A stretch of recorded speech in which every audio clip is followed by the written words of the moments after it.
Thank you for joining me. It's TMI Tuesday, and we did say we're looking at Nigeria's economy and the challenge of raising egalitarian society.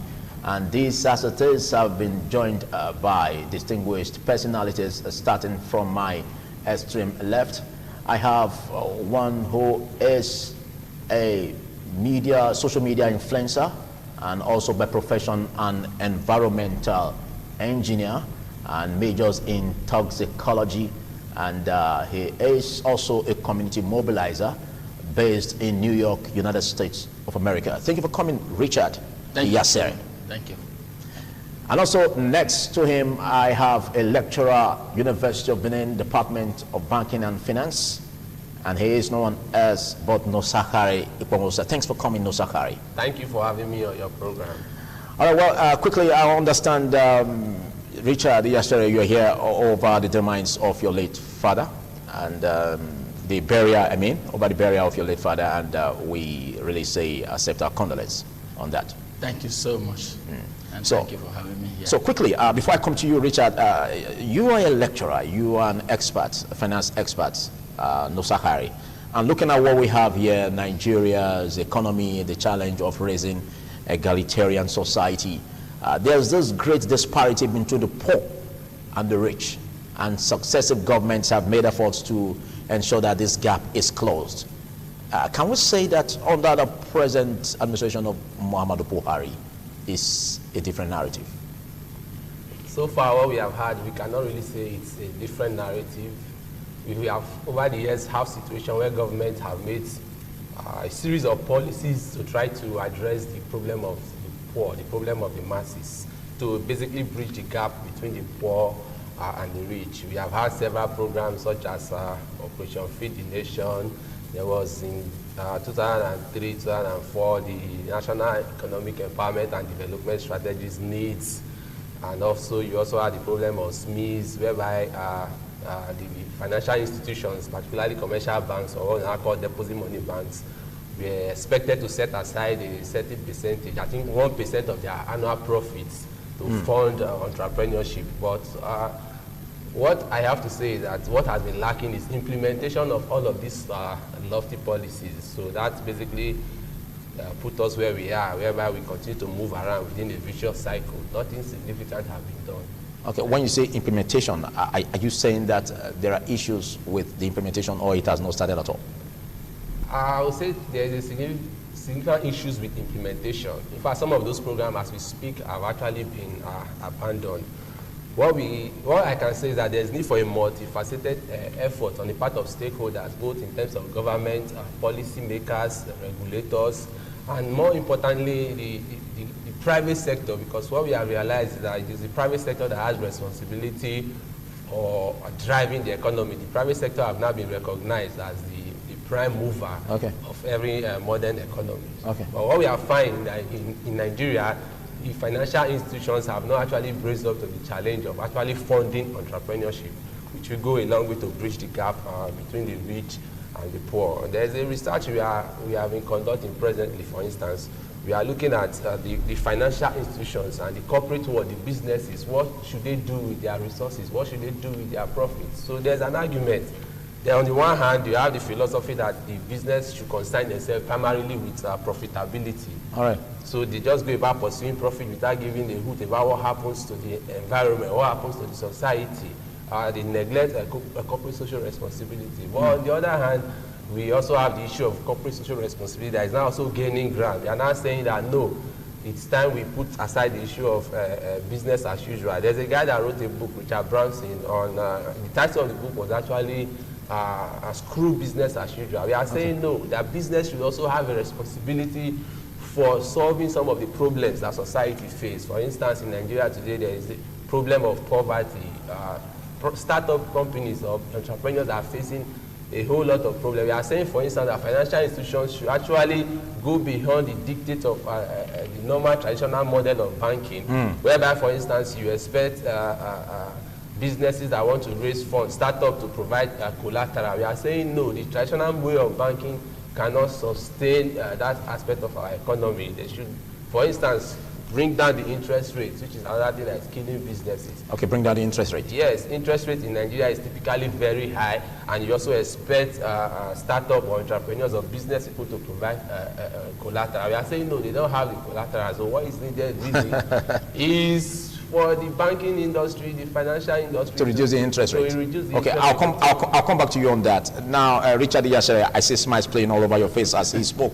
Now, you've been in the shores, out of the shores of this country. Right. You've been in the US for decades, and looking at the polity, America, and looking at the gap between the rich and the poor, which is closing up. Right. Now, what is happening over there, and how can we replicate this in Nigeria? What do you think is the actual challenge, and how can we wrap our heads around it to tackle it? I'll tell you this much. Some of the policies over there are equally in the book here. If you even look at the Nigerian Constitution, everything we're talking about is in there too.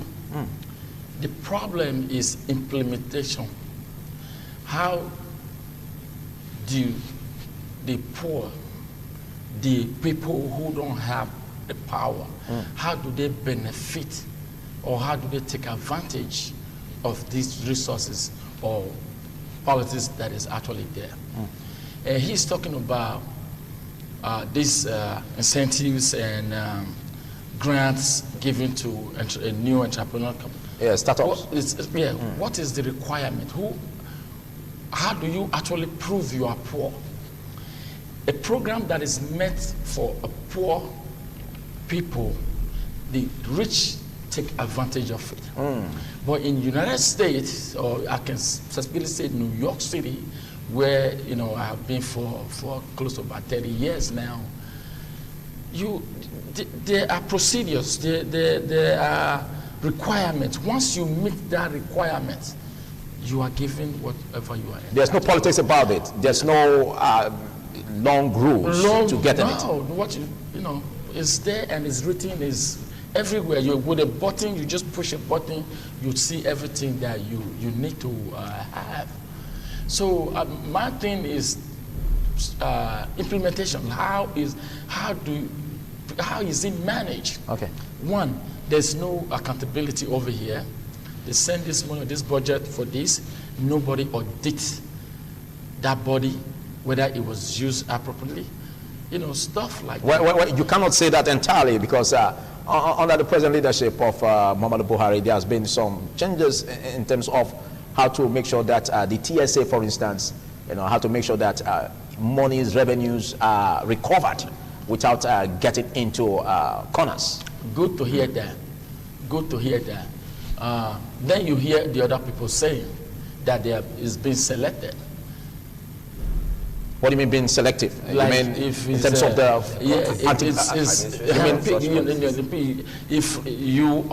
if we are on the same side, like he said, I don't have to audit you. But if he's not on my side, I will along party lines.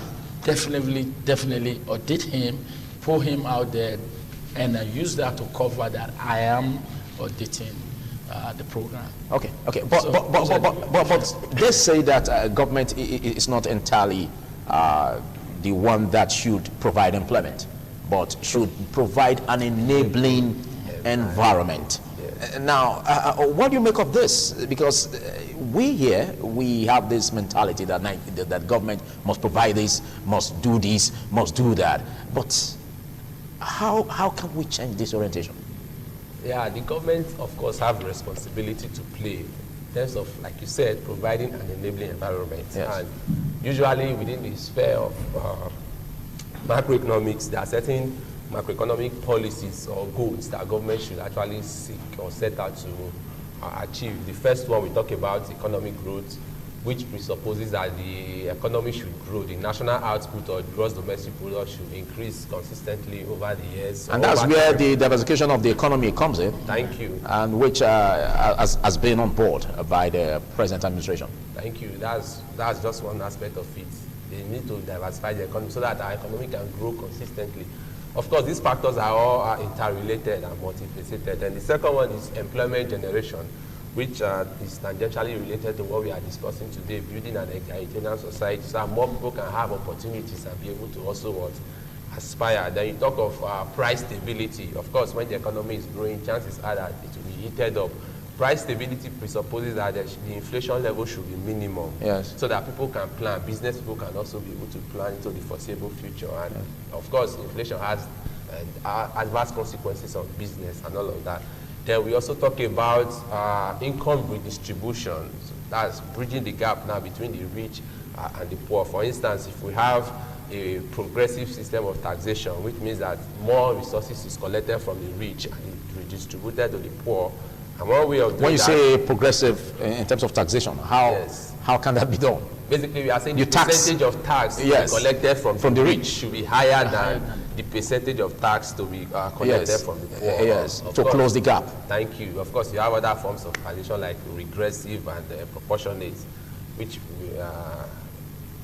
we are not expected to practice in Nigeria as of today, in terms of bridging the gap between the rich and the poor. Then, of course, you also talk about balance of payment equilibrium to ensure that as a society, as a people, we actually export, at least we export more than we import. Is by so doing, we'll be able to also create employment. Because anytime you import goods, you are essentially creating employment for other nationals from those countries where you are employing. So this is actually the core, the responsibility of government, which we expect government to actually be able to implement, particularly through the Central Bank of Nigeria, which is like... You're talking about fiscal policies? Yeah, no, monetary policies, okay. Yes, because Central Bank is the one that has responsibility for monetary policy. Yes. Fiscal policy is within the arm of executive, but really there's need for synergy between fiscal policy and monetary policy. Of course, within the realm of fiscal policies, we also talk about things like provision of enabling environment like infrastructure, electricity that we have always been clamoring for. You understand? So these are issues that government should be able to deal with using fiscal policies. Now, investment in infrastructure, electricity, good road, water, all of these, when they are put in place, of course, will provide enabling environment for business to thrive. And if that happens, of course, there will be increase in employment, and that would be a large extent goes to solve the problem of bridging the gap between the rich and the poor. Okay, Richard, I was following you on the social media platform, and I saw that you are being tagged as Daddy Rich. Now, looking at your followers, looking at what you've been able to take as a stake on the youths, what are you doing in respect of? Because they say, what the American dictum says, do not think of what your country can do for you, but also look at what you can do for your country. Now, it's expected that Nigerians in diaspora will also think outside the box and see how they can also bring about growth economically, by investing in the country. So, are you thinking about this? This is something that is very close to me, and this is what I've been fighting for years.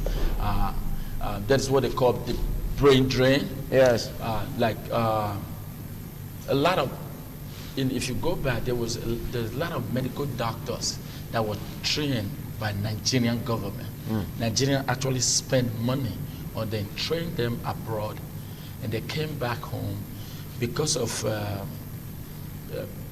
lack of security, other instant electricity, and corruption here and there.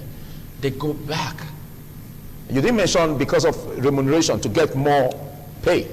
I think that should be number one.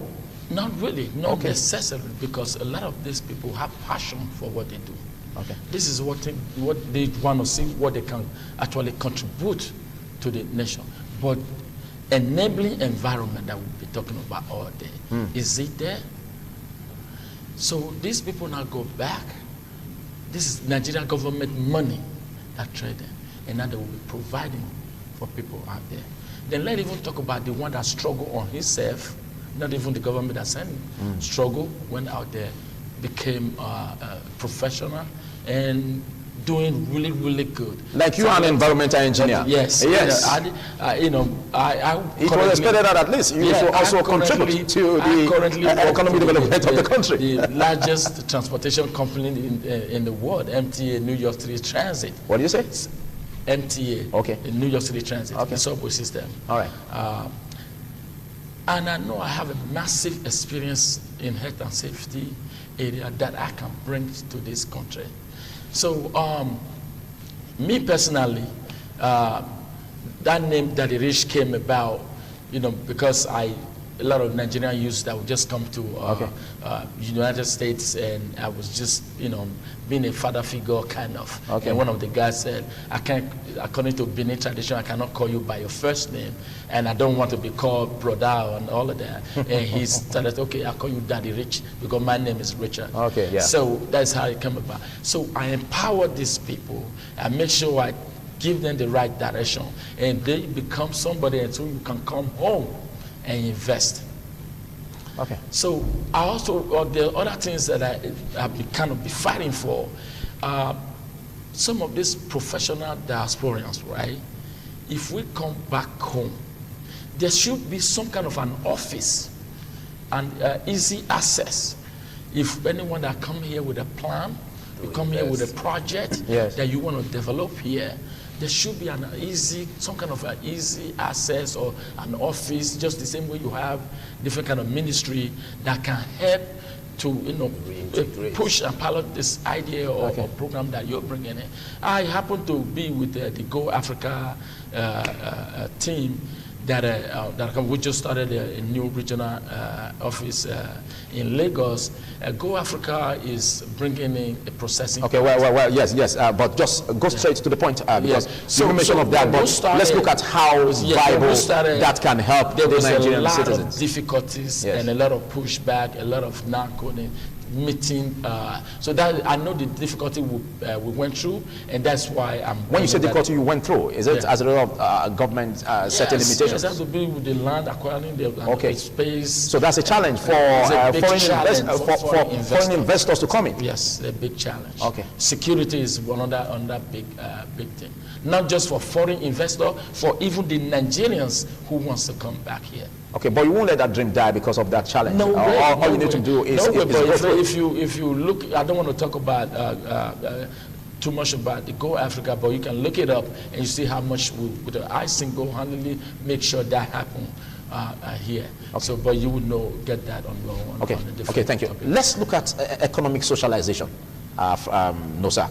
Now we have this issue where in developed polities, from childhood, the child is exposed to studies on owning properties, exposed to studies of being self-reliant, and it's in the curriculum, and it changes. Innovations bring about changes, and you see the curriculum changing for the better to enhance the child. And as a result of that, when the child leaves school, the child is saying inventing things. Do you think we have that here, or what are the limitations? At the moment, we are actually gravitating towards that model of education. We have over the years realized that the Nigerian educational system is tilted towards so much of theories, but that awareness is now there. We are now appreciating the fact for the need for our educational skill development. To be vocational studies. Yeah, skills acquisition. Yes. Let me not be too selfish. For instance, in the University of Benin, we now have a Center for Entrepreneurship Development, whereby all our students are now being trained or taught on the principles of entrepreneurship. You now have, so this is a new one. Yes. Okay. So that's the direction we are moving towards. That's the model we are actually moving towards. Okay. Okay. What do you make of that? In a university, because one thing I have almost always complained about, is there anything to teach people about leadership? You can be an entrepreneur, you can be a doctor, at the end of the day, everybody will be under somebody, the president, governor.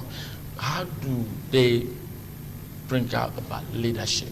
Okay, are you saying that by that the policies can also affect their performance in terms of what they've learned in school? Leadership. Okay, but don't you also appreciate that in the school curriculum? I don't think there is anything that is teaching the youths here about leadership? What I want to Okay, say okay. So you are looking at the possibility of having that being introduced. But well, I think it's a word against yours. So what do you make of that? I'm not exactly attacking you. As a people, yes, leadership is our problem, but it's not just leadership. We also have a problem of followership. That boils down to the fact that there's need for value reorientation generally, because the problem we have is not only with the leadership, it's also with followership. I think we look at that also in political science, yes, for instance. It's from the followership that Yes. you eventually produce leaders, is it not? But the problem we have in Nigeria, like the issue of corruption, like I said, value reorientation, there is need for us as a people to retrain our mind. Here in Nigeria, you find a situation where people expect nothing from something. People are now, that virtue of hard work, discipline. When we are growing up, we are told that hard work pays. But what we now find in societies today is that people who are actually hardworking may not really be appreciated. People, there's this get-rich-quick syndrome. In fact, if you become a leader in Nigeria, your immediate family, your immediate environment expects you to perform magic overnight. All right. So when that is not there, they even feel disappointed in you. That's why I said there's need for value reorientation. And that particular issue was actually adequately addressed in the needs document. But like I said before, like we all agreed, implementation is the bane of Thank you. I'll come back to you. In case you're just joining us, as TMI Tuesday, and we have been on the Nigeria's economy and the challenge of raising egalitarian society. I've been having a chat with Nosakari Ikmabosa, who is a lecturer at University of Benin and banking and finance, and of course also with the environmental engineer, who is also majors in toxicology, and he is a social media influencer and of course a community mobilizer based in New York, USA. Now back to you, Richard Iyasere. Let's look at the aspect of this syndrome that keeps bugging Nigerians or Africans or even some persons globally, where you look at this get-rich-quick syndrome. Now, cybercrime is increasing by the day. In quote, Yahoo boys coming up with all of this. Now, what is your advice? Because I believe that as a social media influencer, you should be having a message. Yes. To discourage this act. What do you do? So, like he was about to go, he was trending towards that earlier before. There's what I would call laziness within the current youth now. Personally, I have some healthy young men around me, but if there's some work that needs done in the house, we go to the street to go and hire house boys to pay $6,000 to do it. And I'm looking at them. They keep their muzzles. They keep them strong and they don't have no job or anything like that. Okay. I'm looking at them. So the idea of I'm too big for that, I cannot do that. So the idea of I'm too big for that, you see? Yeah, okay. Orientation is very, very big orientation. It's the mentality. When there's a need to really flush out this kind of mentality. Okay. That I am too big to do this. Okay. I cannot do this with this. Me with a tie, you will expect me to do this. And the challenge is that when these youths, some of these youths go overseas, what they don't do here, they do overseas. Can you explain that? It's the society. It's the society. Because he knows Peter that know Paul, that if they find him doing this job, it's a shame for him to be doing that. Okay. It's society. But over there, nobody knows him. He don't look, nobody know him, he can do whatever. And for doing that, it attracts bigger pay and the currency power also. Currency is there, it's part of it, but there are a lot of things you can do here, you make more money than who is in abroad. Okay. But however, don't take the fact out that in abroad, when you do the job, you get paid. It can also happen here, you can work and don't get paid. Okay, so that's another difference. That's another. I have heard of teachers or something. I don't think it's common now that they work 3 months without pay. It's when I hear that, I said no, it's not possible. But Over there, you work an hour, you get paid an hour. You work 2 hours, you get 4 hours. There's a big, comparing Nigeria with developed countries. Development is like comparing day and night. It's two complete different worlds. We have a long way to go here. On my way here this morning, I experienced something that was, I don't want to even go into that. Well, I think that's where you can also offer ideas on how to, because it's a challenge for us as Nigerians to correct. You are a Nigerian, and you are an environmental engineer. Right. You're talking about the flood, and how that can be abated. Yes, it's not I think we have, I always jokingly tell people that the wealth of this nation is the people. And a lot of people don't pay attention to that. We have intelligent people in this country. Like I said, if you post a job for civil engineer on an advert on a newspaper, you probably have like 60,000 applicants applying for it.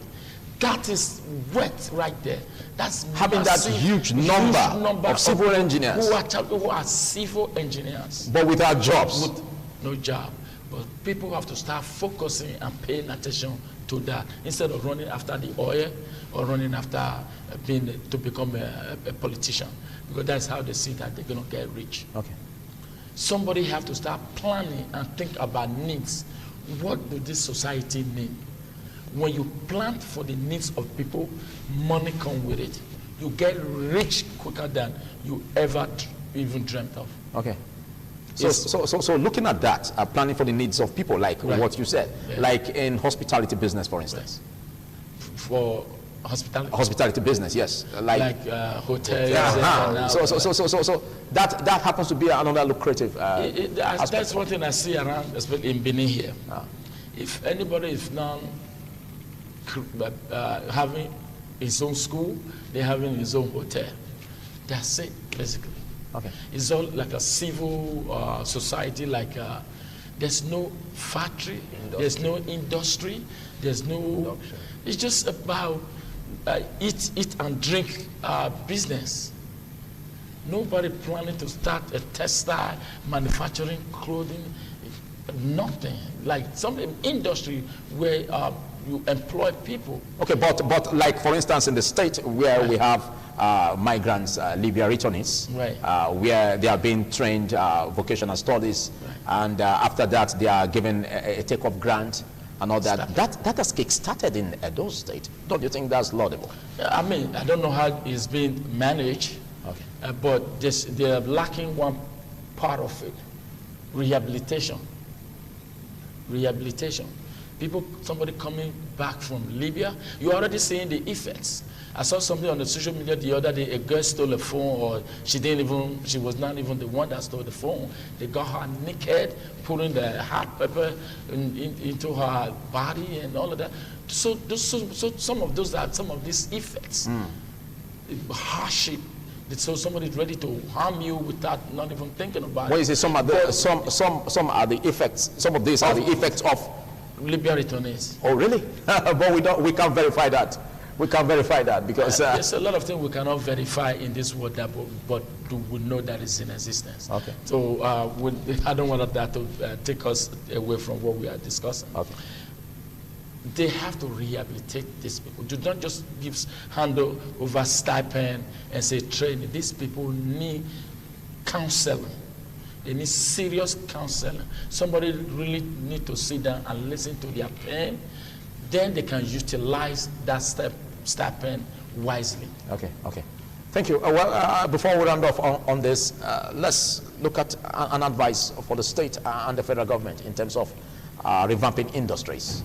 Because I think that's a key way, because we have it in NBS where millions of jobs were seen to be lost within a period of time. And that actually is another big challenge of unemployment. So what do you say in respect of revamping industries? My advice to government is that they should stop paying lip services to the aspect of revamping the economy and employment generation, industry, and all of that. For instance, it should be relatively easy for people to be able to register their company, it should also be relatively easy for people to have, for industries or companies to have access to land for them to set up shop and start producing. You know. My advice to Edo State government is that we should actually focus more in the aspect of agriculture. For instance, our land is really very fertile for palm production, for instance. I think the government should put machinery in place to drive that aspect of agriculture. Okay, let's look at the workforce, for instance. The social security schemes put in place by the government of the day to bring about a better life for those who will spend a better part of their life after retirement. What do you make of that? Do you think there should be a change in a positive direction in that respect? Of course, there's always room for change. As of now, I'm not aware of the new package, if any, that government is putting in place to ameliorate the suffering of pensioners or retirees. But what we have known is that prior to this time, pensioners and retirees, they normally complain. In fact, more often than not, they are neglected. But we have the National Social Insurance Trust Fund, for instance, that could also serve as a contributive scheme for both the public and the private, where 1% is contributed for by the employer for the employee, and it's not expected that the employer should contribute to that. So at the end of after retirement, such an employer is given that amount. Isn't that a good initiative that has been started? Of course, it's a good initiative. Let's hope that it will be implemented to the letter. Okay, let's take it recently that yes. Is it Kukuri that was heading the looking at the replacement which was done yesterday of the board of the National Social Insurance Trust Fund, the chairman of the board, and now being replaced. What do you make of that? Yeah, those are the things he's trying to allude to. Okay. The new guy has just been inaugurated. This guy had been there for months. He was not inaugurated, but he was just there. Now they remove him, and somebody else just come. Why and how? What is the I don't know about we don't need to delve into that anyway, because if we have to delve into that, then they're probably maybe looking at other panelists to discuss that with us. We're talking about comparing overseas and here. Okay. So sort of me today, something I jokingly say that some people always say, why don't you just quit your job and be business, come home, come to Nigeria? I said, yes, like for instance, the government offering you an appointment. Wouldn't you like that? Over here. Yes, I'll consult with my wife on that issue, because I don't think she want to relocate down here. You don't think she want to relocate down here for now? So I think that's another challenge. That's when we get off the shores, of this country, we don't like to come back home. We make our home, our country, a visiting place, and then just to come and then go, like what you just said. How do we revive that? I mean, so I don't know how much you understand the Edo language. Where say "keno megili" or "ikyobe." So you're not speaking like an Enoge of New York, like what I saw in the social media platform. Well, okay. Let's look at that. So that is on that one. Yes, like I said, I'm still working with my job today because of pension. The pension, you contributed your part, the employer contributed some part to that, and you are entitled to that money once you retire. Once you retire. Wherever you are in the world, if you decide that you want to live in the moon, they will be sending you your money. Immediately after you just retire. You don't need to go through hassles or hurdles. So you go through the HR, you process your paperwork, and before you know it, before you get home, your check is waiting for you. If you have a direct deposit, it appears on your account. Every week or every two weeks, you just keep getting it. We can have that here. We can have that here. But they are complaining. These people have contributed. They did their part, and they need to be paid. I'm not mad. I'm just saying we can do better. Okay, your final words on this segment. Yes, sir. Like an advice to the youths, for instance, the youths, and also an advice to the government. God bless this country with a lot of resources. We have everything that can make us become #1 in the world.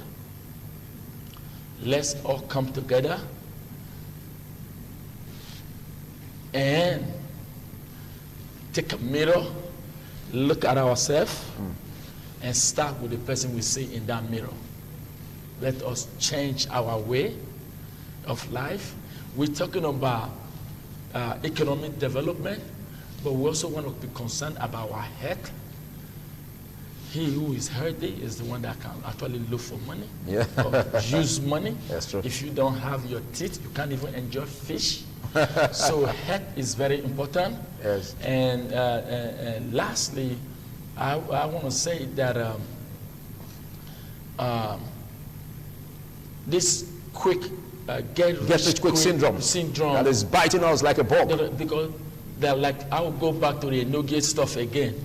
That event giri you udem down or back.